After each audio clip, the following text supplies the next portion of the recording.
Uy, mataas na. Yan oh. Ito yung sinasabi ko. Oh, diba? Yan. Taas na nito. Tapos na pala. Yan, dyan lang sa may bandang kaliwa natin. Yan, mayroong lawak yan na 2,500 hectares. Yan, mga coastal area dito sa malapit sa ginagawa nilang airport dito. Yan oh, kitang kita. Ang taas na.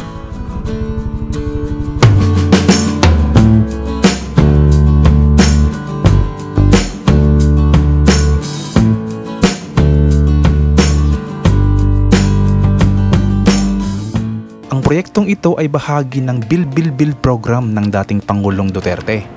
Ito ay proposed project ng San Miguel Corporation na siyang nangunguna sa nasabing proyekto. Ang proyektong ito ay tatayo sa 2,500 hectares na bahagi ng Manila Bay sa Barangay Talitip sa bayan ng Bulacan.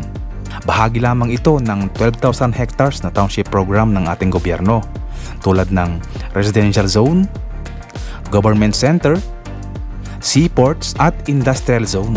Ito ay may kabuuang budget na 735 billion pesos na pinondohan ng San Miguel Corporation.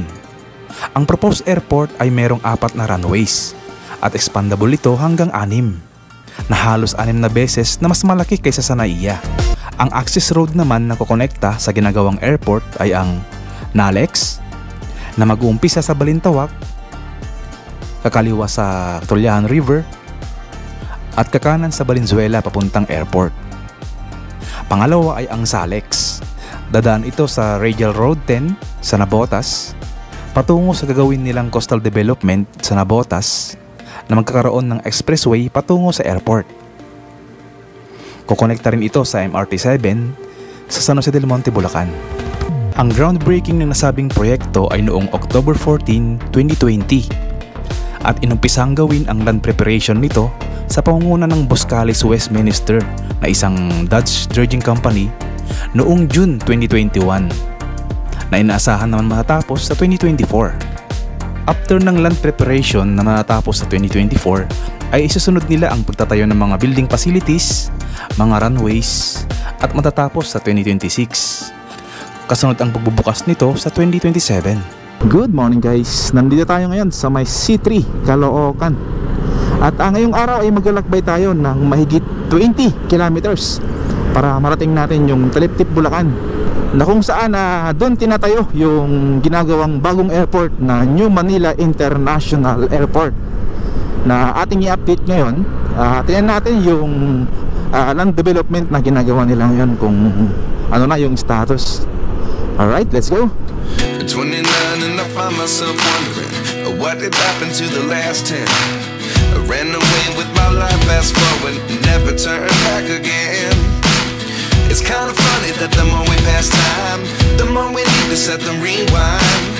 And 19 was the year I had to leave you, but now I'm seeing all the signs.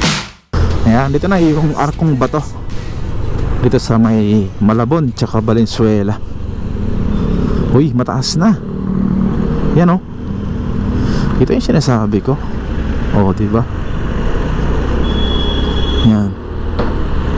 Taas na nito. Tapos na pala. Ito yung ginawa nila na rehabilitation dito. Yan oh, pumantay dito. Kaya lang, lubog naman tong gasolinahan dito. Mababa yung parte na yan. So, gagawin din ng ano yun, gasolinahan tataasan yung sa may loob nila. So ganito yung nangyari dito na, ang taas na. Dito nung part na pagpunta natin dito ay lubog to, malalim to na parte. Pero ngayon ay pinantay na. Ganda, good job Valenzuela.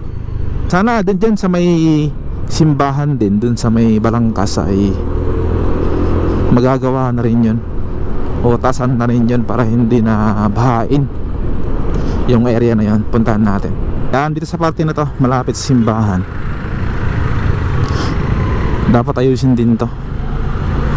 Ito yung simbahan oh. Parokya ni San Diego. Malalim tong parte na to. Yan, dito. Yan, sana ito rin yung gawin nila kasi malalim dito banda. Yan, ito yung binabaha. Yan, ipakita ko sa inyo yung footage ng binabaha siya. Yan, ganyan.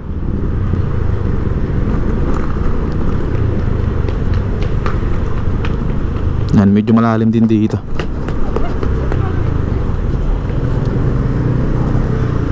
Yan, dito sa may Balangkas, Valenzuela. Yan, o. Alright, nasa Paliwas Road na tayo, dito sa coastal area ng Obando, Bulacan. Malapit na itong ginagawa nilang airport dito. Yan, dyan lang sa may bandang kaliwa natin. Yan, mayroong lawak yan na 2,500 hectares.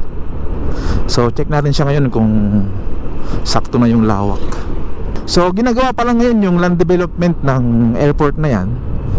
Matapos pa yan sa 2024 yung land development niya. And then pagkatapos nung land development niya ay yun na, isusunod nila yung paggawa ng mga buildings, yan, mga facilities, mga runways. And then matapos naman yun sa 2027 hopefully. And then ayon kay Ramon Ang, yung may-ari ng San Miguel, ay lahat ng malapit na parte dito sa may ginagawa nilang bagong airport ay ayusin to. Like yan, mga tulay, yan, mga kalsada na malalalim, tsaka mga ilog. Yan yung pinangako ni Sir Ramon Ang na ayusin nila para hindi bumaha sa parte dito ng Obando at mga karatig na bayan dito. Yan, mga coastal area dito sa malapit sa ginagawa nilang airport dito. Yan, o, kitang kita ang taas na.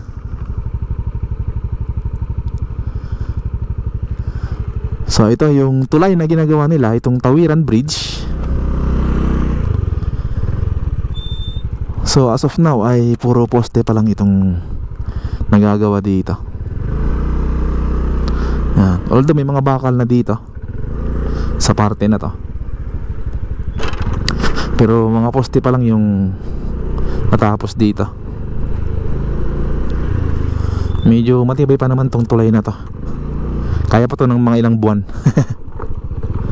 Alright, diretso tayo. Yun, ang dami naming wait dito.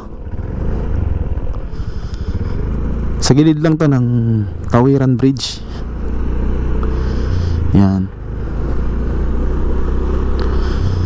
Tapos dyan sa may gilid dito, daming basura dito, kitang kita. Yan, nag-low tide kasi siya, kaya yung mga basura dyan sa ilalim ay nagsilabasan na. Yan, o. Grabe, dapat linisin din to. Ito yung mga bakawan dito sa gilid. Pangontra to sa mga flash flood. Yan, sila yung mga harang at sumisipsip sa mga tubig. Laking bagay din yan yung mga bakawan na yan. Ang dami dito mga namimingwit, sila kuya. Ayan, o. Ayan, o, diretso lang tayo hanggang dyan sa may Obihan Fishport. Tapos sunod dun ay Taliptip, Bulacan na. Ayan, dami dito namimingwit.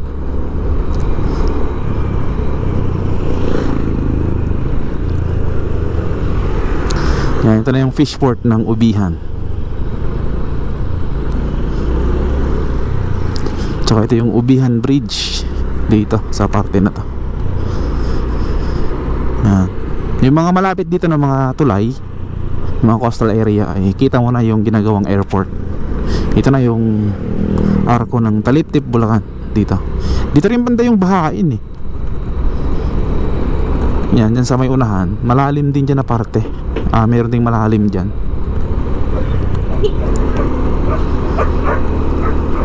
Yan.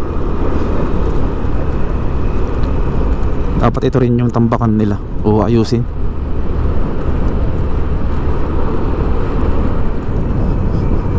Yan, dito banda yung malalim dito.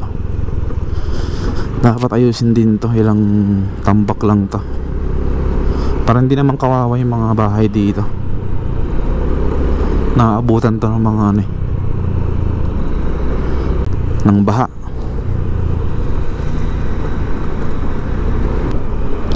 Dapat ganito gawin nila, oh. nilagyan dyan ng dike kabilaan sana para hindi pasukin ng tubig tong kalsada. Malaking bagay din yan. Yan. Pero nakabang na to dun sa kanan. Dito kasi tapos na sa bandang kaliwa. Dito sa may taliptip yan, yan oh. Mas malapit dito yung ginagawa nilang airport. Karamihan ng parte ng dagat dyan ay sakop ng taliptip. Kaya dyan nakalocate yung mismong airport, yung New Manila International Airport. Yan, 2,500 hectares.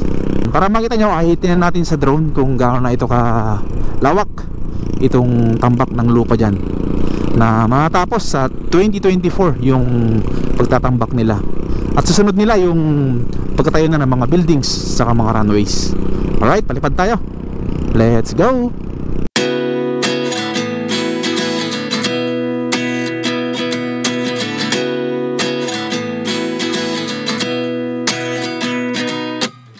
At 29 and I find myself wondering what did happen to the last 10.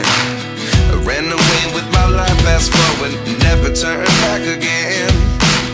It's kind of funny that the more we pass time, the more we need to set them rewind. And 19 was the year I had to leave you, but now I'm seeing all the signs. Is this really happening? I can't believe it's true. I'm just as surprised as you. Is this really happening? I can't be too sure, but one day I'll be yours again.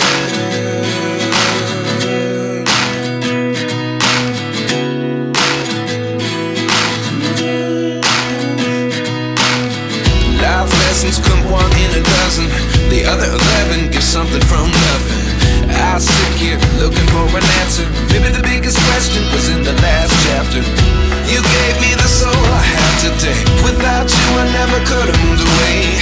But now I see what you teach. I do believe I always should have stayed. Yeah. Is this really happening? I can't believe it's true. I'm just as surprised as you. Is this really happening? I can't be too sure, but one day I'll be yours again. One day I'll be yours.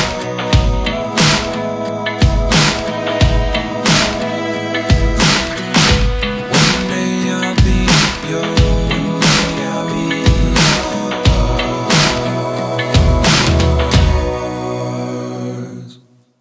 Life lessons come one in a dozen, the other 11 give something from nothing. Life lessons come one in a dozen, the other 11 give something from nothing.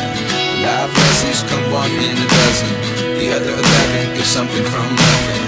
Life changes just open the door. One thing's certain, I'll always be